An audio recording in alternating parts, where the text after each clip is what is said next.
quand il n'était pas là. Rafinha est pour moi l'âme du FC Barcelone et je le redis aujourd'hui, c'est l'âme du FC Barcelone. Masterclass du Barça ce soir. Salut les fraudes, j'espère que vous allez bien. On se retrouve pour une nouvelle vidéo débrief du match entre le FC Barcelone et l'Atlético Madrid. Victoire 3-1 du FC Barcelone et une masterclass aujourd'hui du Barça. J'ai revu le FC Barcelone 2024-2025 ce soir.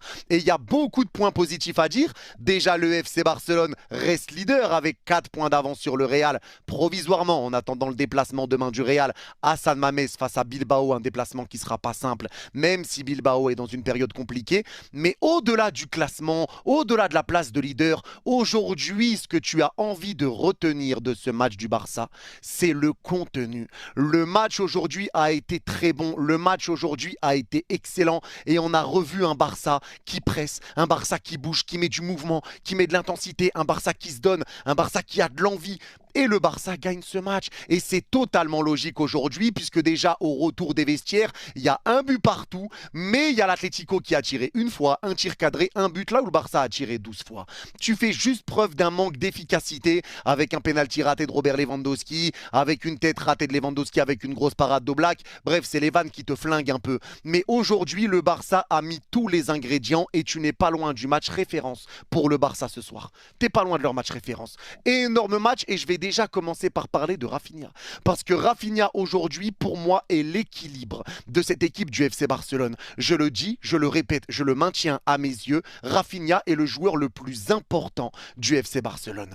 Parce que quand tu vois à quel point il est important, surtout avec le ballon, sa disponibilité, toujours bien placée. Il est capable de décrocher pour demander des ballons. Il a une bonne vision de jeu pour lui lancer ses coéquipiers. Il se place bien. C'est pour moi le meilleur joueur du monde dans les appels de balles. Il est décisif et c'est lui qui égalise. Il bonifie Pedri et ça pour moi c'est important à dire. Parce que quand Rafinha n'est pas là, je trouve qu'il y avait un gros déséquilibre avec Pedri qui ne savait pas à qui donner le ballon. Parce que Pedri est un passeur extraordinaire, mais pour ça, il te faut des offensifs qui te demandent le ballon, qui te font des bons appels de balles. Et c'est pour ça que pour moi, Rafinha bonifie Pedri et Pedri bonifie Rafinha également.